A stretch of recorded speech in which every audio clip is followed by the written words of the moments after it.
This week, we are going to read the book of Ruth. I always enjoy a good love story, which this book is.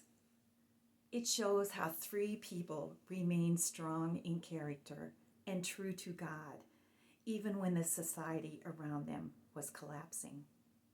The author of the book of Ruth is unknown. Some people say Samuel, but it just doesn't line up correctly with the timeline.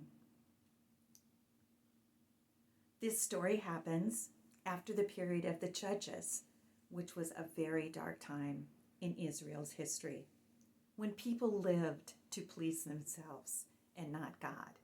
Sound familiar? But even in times of crisis and deepest despair, there are those who follow God and through whom God works.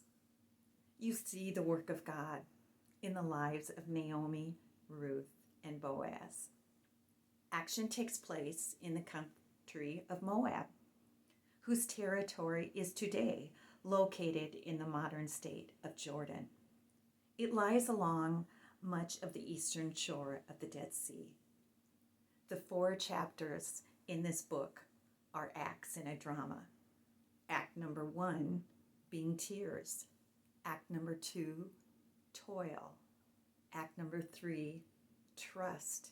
And act number 4, triumph. The book begins with funerals and ends with a wedding. Naomi moves from bitterness to blessedness, and Ruth from loneliness to love. It shows characteristics of loyalty, respect, obedience, and unconditional love. Plus, it had to be done in just the right way because of the laws and the traditions at that time. Isn't the grace of God just wonderful? God uses anyone who is open to him to achieve his purposes. Ruth was from Moab, and Boaz was a descendant of Rahab, a prostitute who lived in Jericho.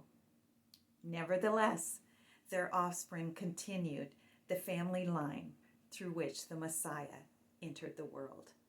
Ruth was a great-grandmother of David. Read this book and be encouraged.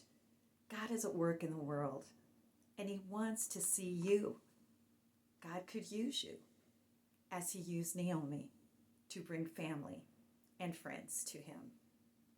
The key verse of this book is found in chapter 1, verse 16, where Ruth says to Naomi, "Don't urge me to leave you or to turn back from you, because where you go, I will go. Where you stay, I will stay. Your people will be my people, and your God, my God." Enjoy the Salt Shaker devotions. Matt and Kristen wrote these before they had 4 children. Now they have 4 children, and I'm sure they know unconditional love. Biblical Shakers will make reading the Bible enjoyable for you. I pray the Holy Spirit put a hunger on your heart.